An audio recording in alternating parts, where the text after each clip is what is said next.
వాక్య భాగంలోనికి మనం వెళదాం. చాలామంది క్రైస్తవులు మాకు సరైన భద్రత లేదండి, సరైన నెమ్మది లేదండి, అనేక రకాలైన సమస్యలు, పోరాటాలు మాకు కలుగుతున్నాయండి అనేటువంటి క్రైస్తవులు చాలామంది ఉన్నారు. అయితే దేవుడు క్రైస్తవునికి భద్రతనిచ్చాడు. లోకములో మీకు శ్రమ కలుగును, అయినను మీరేం చేయండి?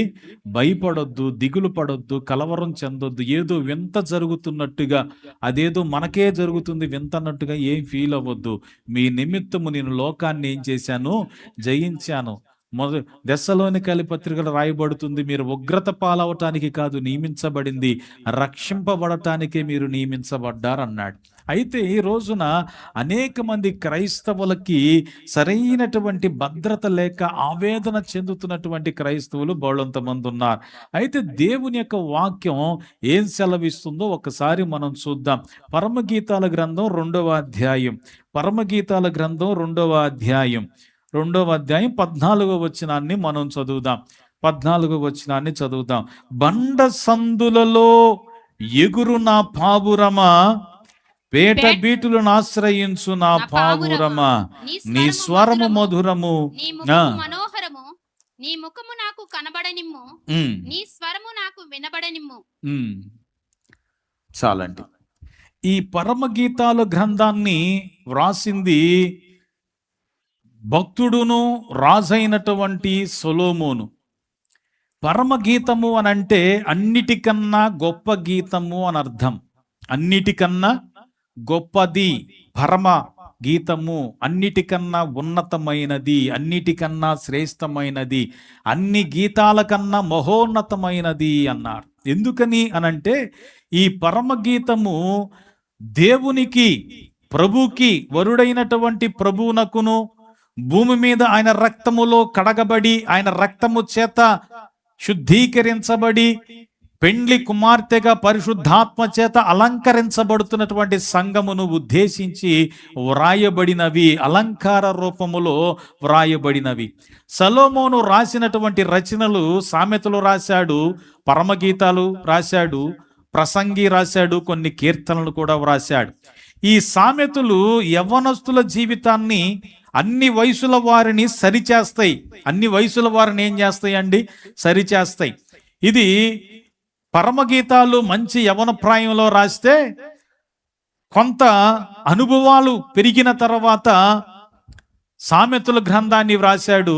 అన్ని అయిపోయిన తర్వాత ఆఖరిన ప్రసంగి వ్రాశాడు. అందుకనే భూమి మీద జరుగుతున్న ప్రతిదీ వ్యర్థం అన్నాడు. అయితే పరసంబంధమైనవి ప్రతి జాతి, ప్రతి మనిషి, ప్రతి జీవి గురించి వివరంగా విపులముగా మానవ జాతికి తెలియచేయటానికి దేవుడు సొలొమోనుకి ఎవరికీ లేనటువంటి మహాజ్ఞానాన్ని ఆయన ఇచ్చాడు. కొంతమంది కొన్నిటి మీద పిహెచ్డి చేయగలుగుతారు, ఏదో ఒక దాని మీద లేదా రెండిటి మీద, మహా అయితే ఓపికంటే 3 మీద పిహెచ్డి చేయగలుగుతారు. అదే సొలొమోను భూమి మీద ఉన్న అన్నిటి మీద పిహెచ్డీలు చేశాడు. ఎన్నిటి మీద? మానవ జాతి మీద, మానవుడు పడుతున్న ప్రయాస మీద, మానవుడు అనుభవిస్తున్న అనుభవాల మీద, ప్రతి జీవి మీద, ప్రతి జంతువు మీద, స్త్రీ మీద, పురుషుని మీద, యవనస్తుని మీద, వృద్ధుని మీద, అందరి మీద, అన్నిటి మీద, అన్ని పదార్థాల మీద ఏం చేశాడండి? పిహెచ్డీలు చేశాడు. ఆయన చేసిన పిహెచ్డీలు ఈ భూమి మీద ఏ ఒక్కరూ చెయ్యలేరు కూడా. అన్ని పిహెచ్డీలు చేశాడు. ఆకాశం మీద పిహెచ్డి చేశాడు, సర్పం మీద పిహెచ్డి చేశాడు, బండల మీద పిహెచ్డీలు చేశాడు, చీమల మీద పిహెచ్డీలు చేశాడు. ఏమండి? అందుకని సోమరికి చెప్తాడు, సోమరి ఏడకు పోను, చీమల దగ్గరికి వెళ్ళు, మిడతల దగ్గరికి వెళ్ళు, మిడతల గురించి. ఏమండి? ఎన్ని రకాలుగా మనిషి మనస్తత్వాల గురించి, వారి నడవడికల గురించి, వారి క్రియలను గురించి, అన్నిటి గురించి వివరముగా ఏం చేశాడండి? పిహెచ్డీలు చేశాడు. పిహెచ్డీలు చేసి చేసి చేసి తలపండిపోయి, ఏమండి, చివరికి అంతా వ్యర్థం అని ప్రసంగి రాసి ముగించాడు. ఆయన చేసిన పిహెచ్డీలో ఒక అద్భుతమైన మాట వాడతాడు. భూమి మీద మరణానికంటే భయాన్ని, మరణానికంటే వేదనని, మరణానికంటే దుఃఖాన్ని కలిగించేది ఒకటి నాకు కనబడింది అన్నాడు. మనిషి దేనికి భయపడతాడు? దేనికి భయపడినా భయపడకపోయినా మరణానికి భయపడతాడు కదండి. అదే కదా, అన్నిటికన్నా అంతం అదే కదా. అదే మరణానికన్నా భయంకరమైనది ఒకటి ఉందండి, అది ప్రసంగిలో. ఏంటది? ఊరుల వంటి చేతులను బంధకముల వంటి కలిగినటువంటి స్త్రీ అన్నాడు. అంటే స్త్రీ మరణానికంటే వేదన కలిగించేది, దుఃఖాన్ని కలిగించేది అని నేను చెప్పలేదు. ఆయన చేసిన పిహెచ్డిలో చెప్పాడు. ఆయన చేసిన పిహెచ్డిలో అది తేల్చాడు. ఆయన భూమి మీద పొద్దున్నే లేచి పొద్దున్న నుంచి రాత్రి దాకా కష్టపడి పని చేసేదంతా కూడా ఏంటి? వ్యర్థం. నువ్వు కష్టపడి సంపాదిస్తారు, తర్వాత వెనకొచ్చేవాడు దాన్ని ఏం చేస్తాడు? పోనీ ఆడని అనుభవిస్తాడంటే ఆడు కూడా అనుభవించడు. ఆడు తర్వాత వచ్చేవాడు కొరకు ఏం చేస్తుంటాడు?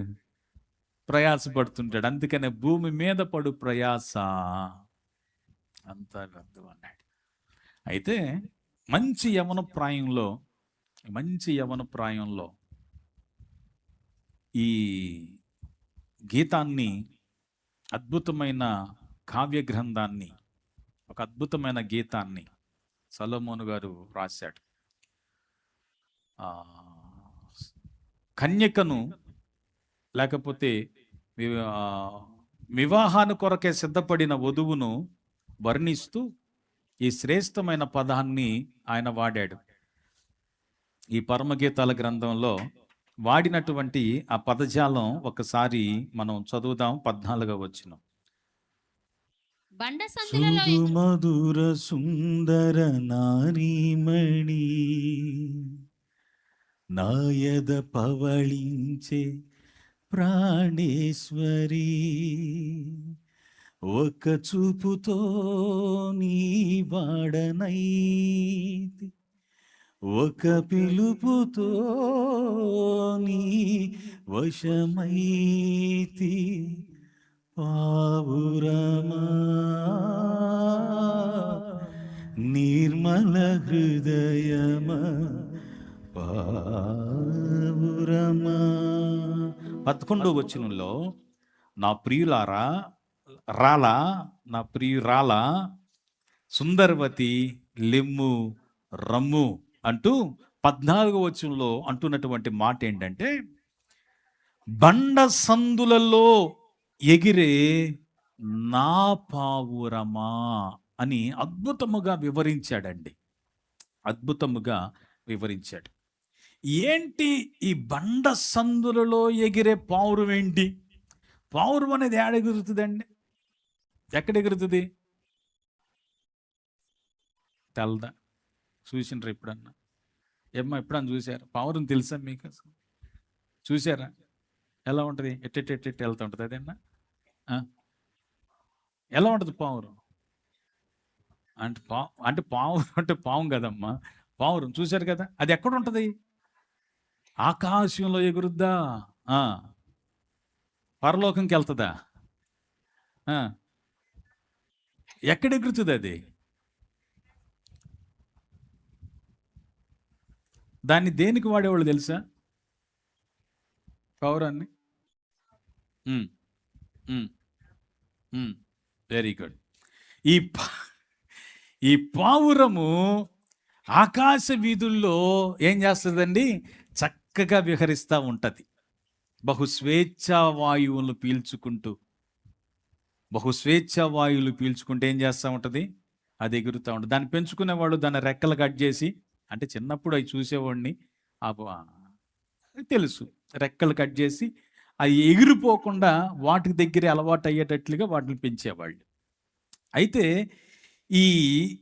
ఈ పావురము స్వేచ్ఛ కలిగి రెక్కలు ధరించి స్వేచ్ఛగా ఎగరగలిగే ఈ పావురము స్వేచ్ఛగా ఎగరటం లేదంట.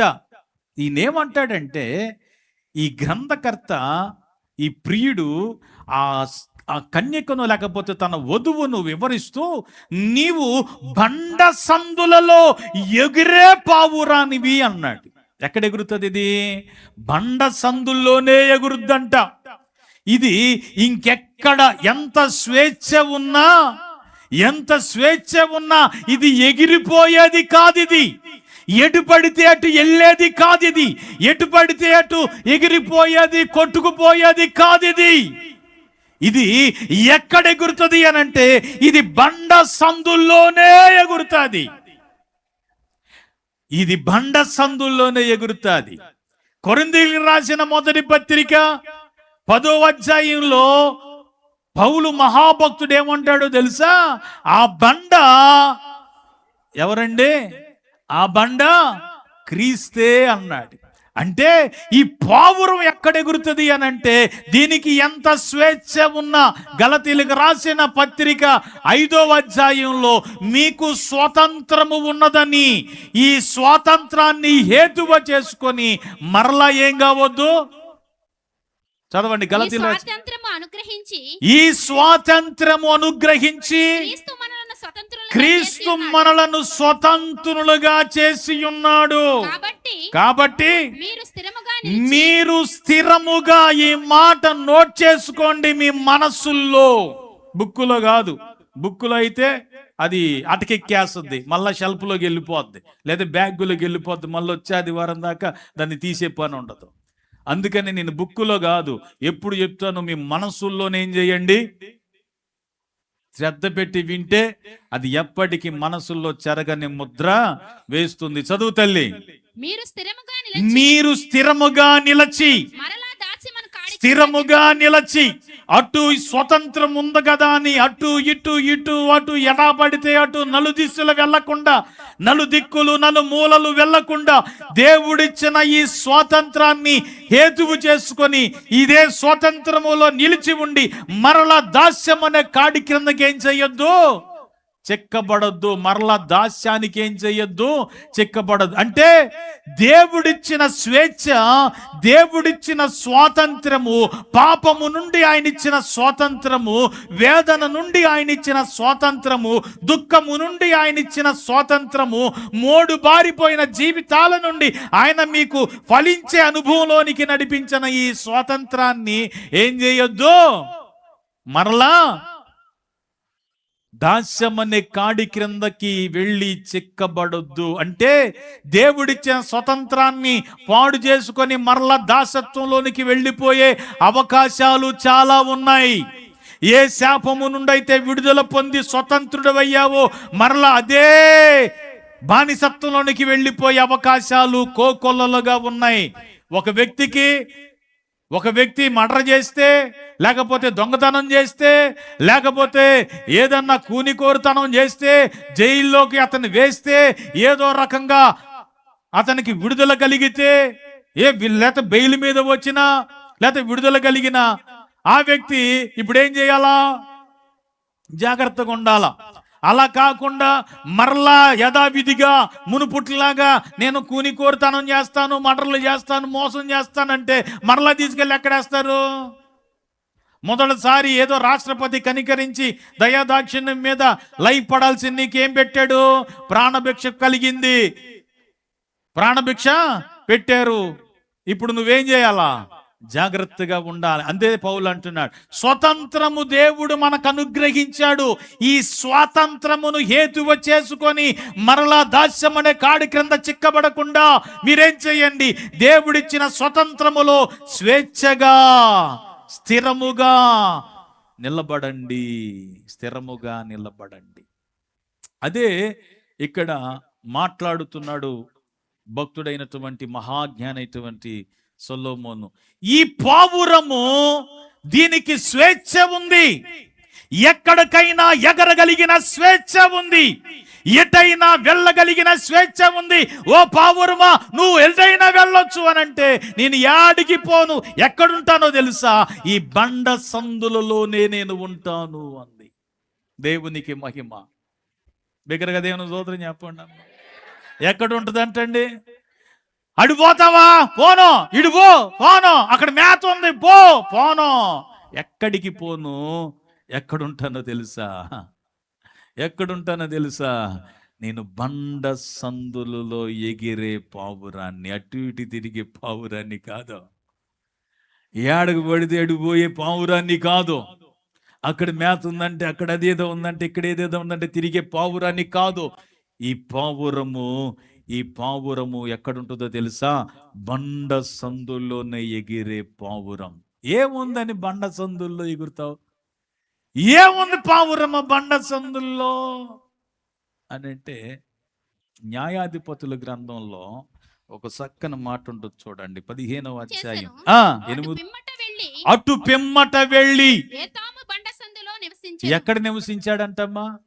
ఎక్కడ నివసించాడంట చెప్పాలి. ఏతాము బండ సందులలో.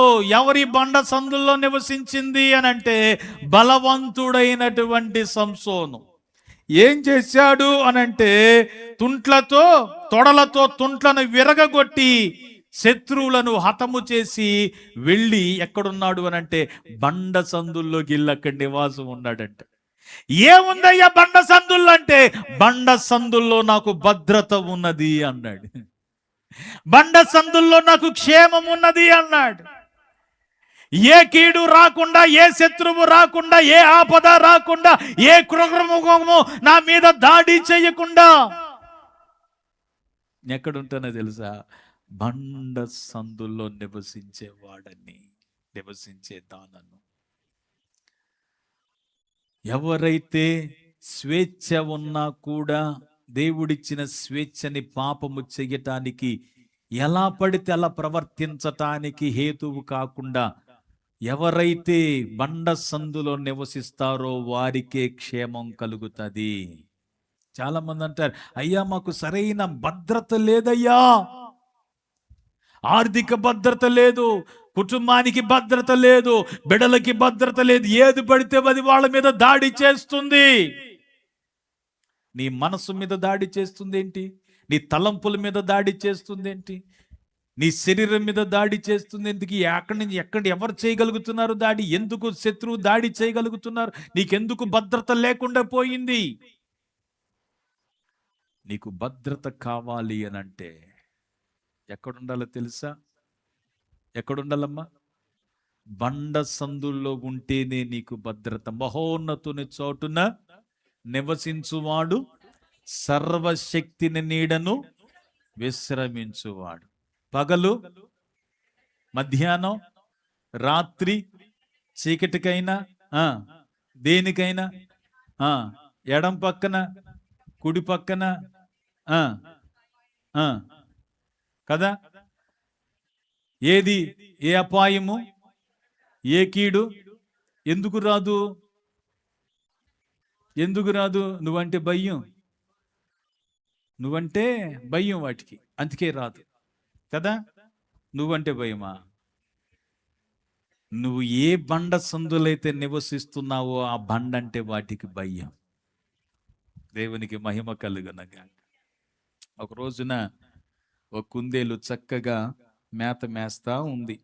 తనకి ఇష్టమైన ఆ పదార్థాలు అవి తింటా ఉంటే హచ్చంటేనే గిటగటగటలు ఆడిపోయే కుందేలు అది. పాపం అది మేస్తా ఉంటే ఎక్కడి నుంచి వచ్చిందో ఎలుగుబంటి వచ్చిందండి. ఎలుగుబంటి వచ్చి దాన్ని తినటానికి అమాంతంగా దాని మీద పడితే ఒక్క చెంగున అది గెంతి పరుగున గెంతుకుంటూ వెళ్ళిపోతుంది. దాన్ని పట్టుకోవటానికి ఎలుగుబంటి అదే వేగంగా వస్తుంది, చాలా వేగంగా వస్తుంది ఎలుగుబంటి.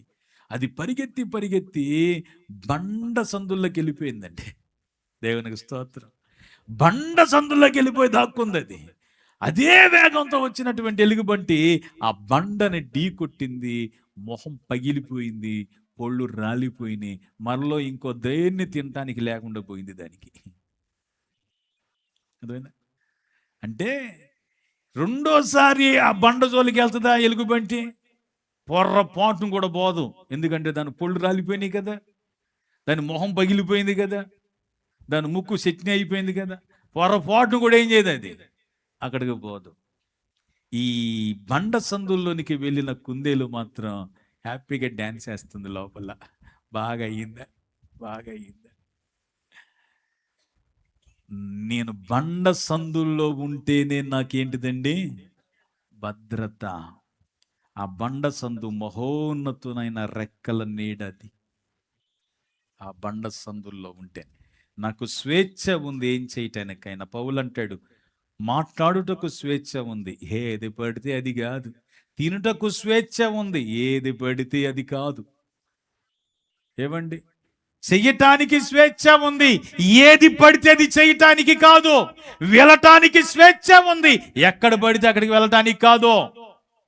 ఈ స్వేచ్ఛను హేతువు చేసుకొని చాలా మంది క్రైస్తవులు మరలా తిరిగి దాసత్వంలోనికి వెళ్ళిపోయి బంధింపబడుతున్న అనుభవాలు చాలా మంది కలిగి వేటుకో బంధింపబడిన వాళ్ళు ఉన్నారు. నువ్వు విడుదల పొందావు, అయినా కూడా దేనికో బంధింపబడిన అనుభవాలు ఉన్నాయి. నిద్ర లేని రాత్రులు, మనశ్శాంతి లేని అనుభవాలు, కడుపు నిండా తినలేని అనుభవాలు. ఎందుకంటే హృదయం ఏదో తొలుస్తూ ఉంటుంది. ఆ భీతి, ఆ భయం, ఆ కలవరం నిన్ను పట్టి పీడిస్తూ ఉంది. ఎందుకు నీ మనసుకు క్షేమం లేదు? ఎందుకు నీ హృదయానికి క్షేమం లేదు? ఎందుకు ప్రశాంతత లేదు అంటే నువ్వు దేనికో బంధింపబడ్డావు. ఆ బంధించింది నీకు నిద్ర లేకుండా చేస్తుంది. ఆ బంధించింది నీ ఆకలిని చంపేస్తుంది. ఆ బంధించింది నీకున్న ఆర్థిక వనరులన్నిటిని దోచుకుంటుంది. ఆ బంధించింది నీ జీవితాన్ని అతలాకుతలం చేస్తుంది, మనశ్శాంతి లేకుండా చేస్తుంది. ప్రార్థన చేయాలన్నా చేయలేవు, బైబిల్ చదవాలన్నా చదవలేవు.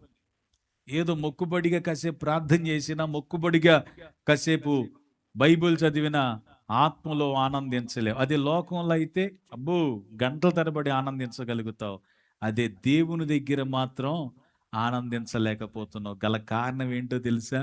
ఎక్కడైతే నువ్వు ఆనందిస్తున్నావో అక్కడ నువ్వు బంధింపబడ్డావు అని అర్థం. నువ్వే డిసైడ్ చేసుకో, నువ్వు ఎక్కడ బంధించబడ్డావో నీ మనసుకే తెలిసిపోతుంది. నీ మనస్సాక్షి నీ మీద నేరారోపణ చేస్తూ ఉంటుంది కదా. నువ్వెక్కడ ఆనందిస్తున్నావో అక్కడే నువ్వు బంధింపబడ్డా.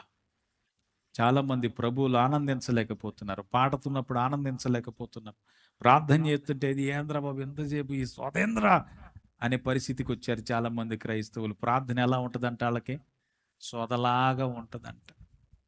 ఎలా ఉంటుందండి? సోదలాగా ఉంటుంది. ఎందుకలా అనిపించింది? నువ్వు భక్తిపరుడుగా ఎందుకలా అనిపించింది? ప్రార్థన సోదలాగా అనిపించింది. వాక్యం ఏంటో అనిపిస్తుంది, సమ్మిడి దెబ్బలు కొట్టినట్టు అనిపిస్తుంది, మొళ్ళతో పొడిచినట్టు ఉంటుంది, గుణపాలతో గుండెల్లోకి దించినట్టు ఉంటుంది. ఎందుకని?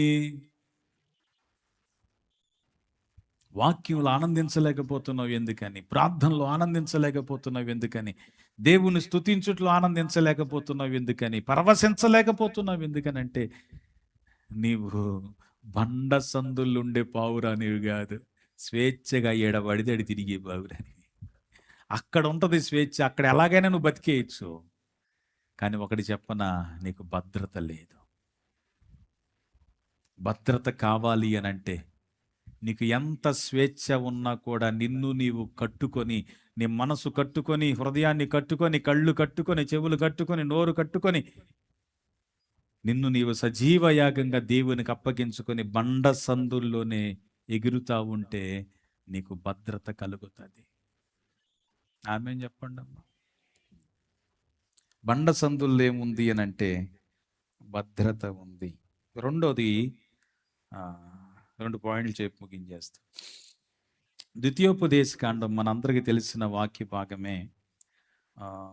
ఎన్నో ఇది 32వ అధ్యాయం. 32వ అధ్యాయం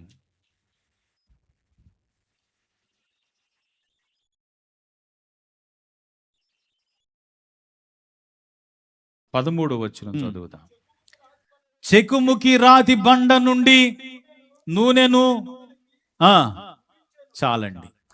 ఎందుకు పావురమా నీవు బండ సందుల్లోనే నివసిస్తావు?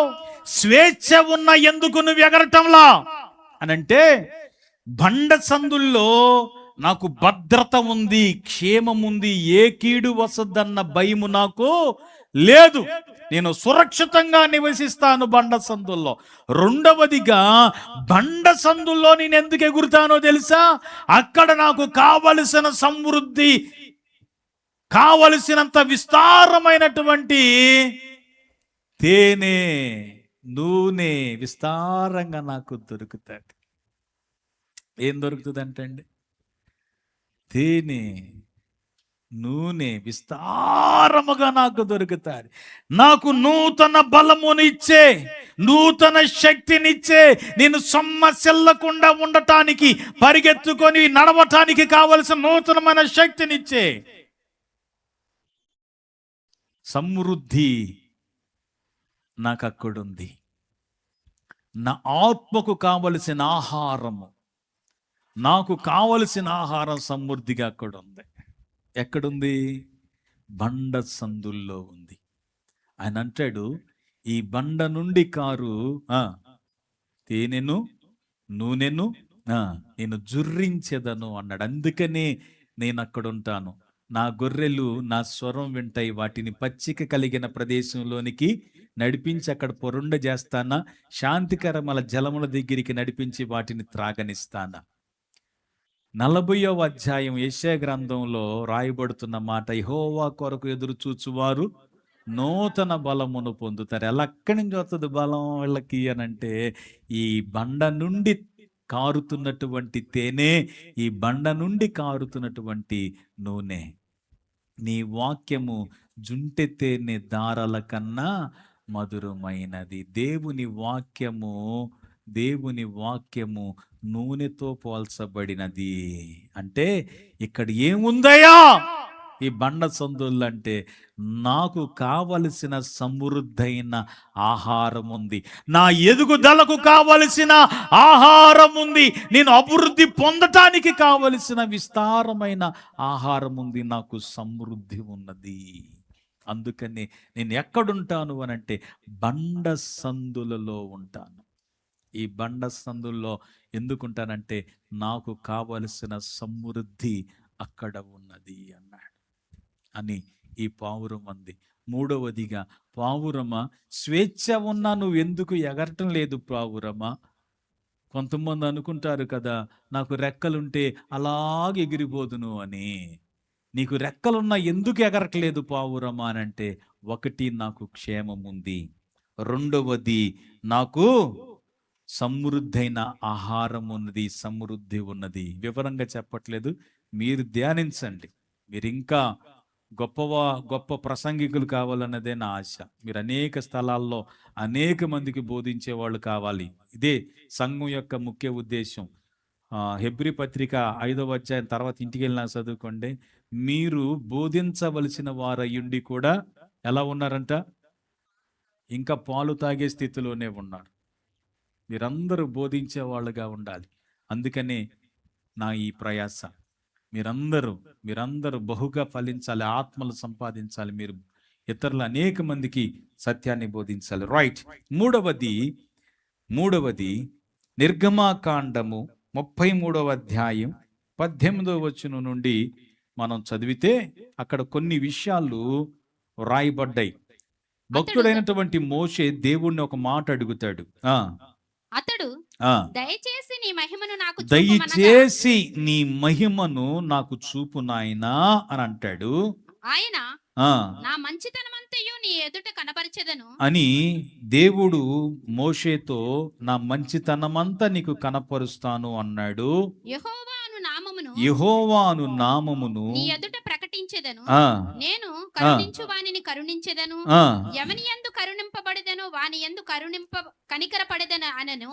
మరియు ఆయన, నీవు నా ముఖమును చూడజాలవు, ఏ నరుడును నన్ను చూచి బ్రతుకడు అనెను. మరియు యెహోవా, ఇదిగో నా సమీపమున ఒక స్థలమున్నది, నీవు ఆ బండ మీద 22వ వచనం చదవండి చాలు. నా మహిమ నిన్ను దాటి వెళ్ళుచుండగా, ఆ బండ సందులలో నిన్ను ముంచి నిన్ను దాటి వెళ్ళు వరకు నా చేతితో నిన్ను కప్పెదను. నేను నా చెయ్యి తీసిన తరువాత. చాలండి. మోషే దేవుణ్ణి అడుగుతాడు, అయ్యా నీ మహిమను, నీ తేజస్సును నేను చూడాలనుకుంటున్నా. మంచి కోరిక. నా మహిమ నీకు కనబడాలి అనంటే, నా ఔన్నత్యం నీకు కనబడాలి అనంటే, నా మంచితనం అంతా నీకు తెలియబడాలి అనంటే ఏం చేయాలో తెలుసా? ఏడబడితేడు కూర్చుంటే కనబడదురా అబ్బాయి. మోషే నా మహిమ నీకు కనబడాలి, నా మంచితనం అంతా నీకు కనబడాలి అంటే నువ్వు ఎక్కడుండాలో తెలుసా? బండ సందుల్లో ఉండాలి. ఎక్కడుండాలి?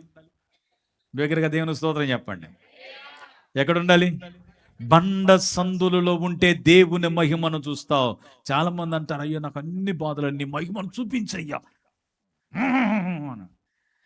ఆయన మహిమ నీకు కనబడాలి అనంటే, నీ జీవితంలో ఆయన మహిమ ప్రత్యక్షపరచబడాలి అనంటే, ఓ సంగమా, ఓ పాపురమా, వినుమా, నువ్వు ఎక్కడుండాలా? బండ సందులలో ఉండాలా. ఎవరైతే బండ సందుల్లో ఉంటారో వారు దేవుని స్వరమును విందురుగాక. ఎవరైతే బండ సందులలో ఉంటారో వారు దేవుని మంచితనమంతయు తెలుసుకొందురుగాక. ఎవరైతే బండ సందులలో ఉంటారో వారు దేవుని మహిమను కళ్ళార చూచుదురుగాక.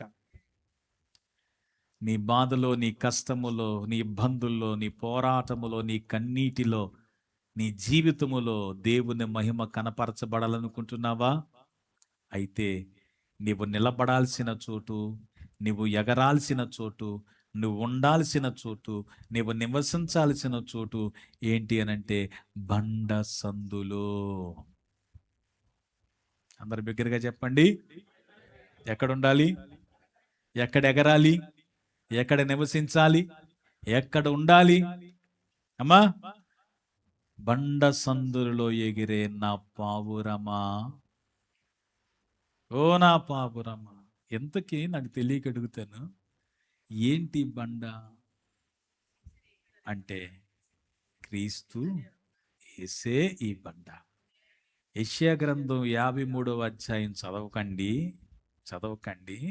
ఇంటికి వెళ్ళాక తీరుబడిగా ముద్ద తిని ముక్కలు నవిలి అప్పుడు నిద్రపోకుండా ఈ అధ్యాయాన్ని చదవండి. మోకాళ్ళు లేచి చదవండి. యెషయా గ్రంథం 53వ అధ్యాయం. తిన్న తర్వాత చదవండి అమ్మ. మోకాళ్ళ మీద, ఎందుకంటే నిద్ర వస్తుంది కాబట్టి తిన్న తర్వాత మోకాళ్ళ మీద చదవండి.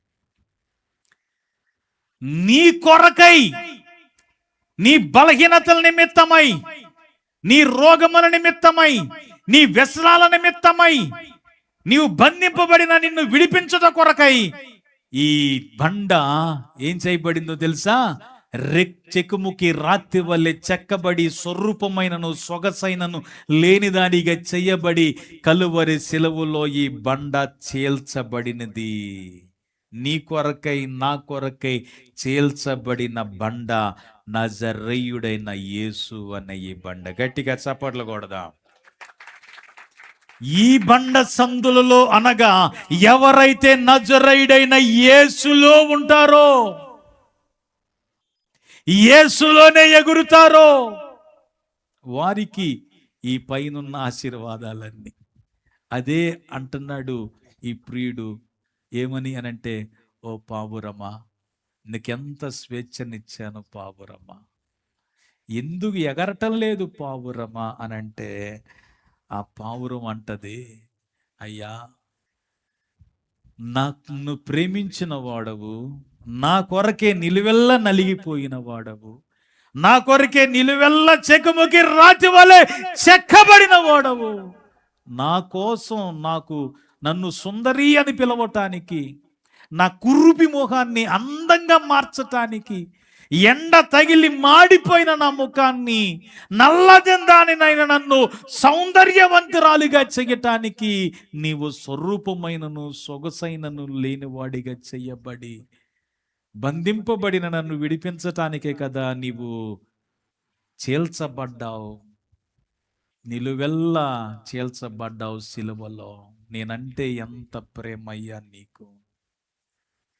నిన్ను కాదనా, నీవిచ్చిన స్వాతంత్రాన్ని హేతువు చేసుకొని నన్ను ప్రేమిస్తున్న నిన్ను కాదనా, నా కొరకే అన్నిటినీ త్యాగం చేసిన నిన్ను కాదనా, నీ ప్రేమను అర్థం చేసుకోకుండా నీ ఆడకపోతానయ్యా.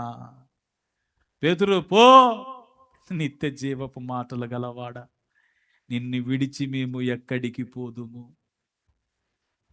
నిన్ను విడిస్తే మాకు బ్రతుకుంటదా? నిన్ను మరిస్తే, నీ ప్రేమను మరిస్తే మాకు జీవితం ఉంటుందా? అయ్యా, నిన్ను కాదని నేను ఎక్కడికి పోగలను? స్వేచ్ఛ ఉంది కదా అని ఎటు పడితే అటు పరిగెత్తనయ్యా, ఎందుకంటే నువ్వు నన్ను అంతగా ప్రేమించావు. నువ్వు నన్నంతగా ప్రేమించావు. నీ ప్రేమలోనే నిలుచుండని, నీలోనే నన్ను దాయునయ్యా, దాయు ప్రభువా.